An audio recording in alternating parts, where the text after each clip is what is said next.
ہمارا خطہ اسٹریٹجک لحاظ سے بہت اہم ہے۔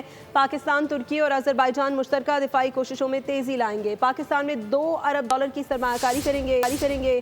آذربائیجان کے شہر لاچین میں پاک، ترکی اور آذربائیجان کے 6 فریقی اجلاس کے بعد مشترکہ پریس کانفرنس سے آذری اور ترک صدر نے خطاب میں کہا کہ تینوں ممالک کا اتحاد مثالی ہے۔ پاکستان، ترکی اور آذربائیجان دفاعی شعبوں میں اپنے تعاون کو مستحکم بنائیں گے۔ ہمارا خطہ اسٹریٹجک لحاظ سے بہت اہمیت کا حامل ہے۔ پاکستان، ترکی اور آذربائیجان مشترکہ دفاعی کوششوں میں تیزی لائیں گے۔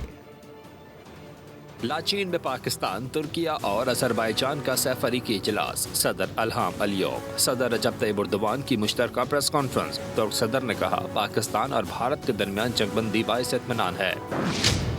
صدر الہام الیوف نے کہا کہ آذربائیجان پاکستان میں $2 ارب کی سرمایہ کاری کرے گا، سرمایہ کاری کے منصوبوں کا جائزہ لے رہے ہیں۔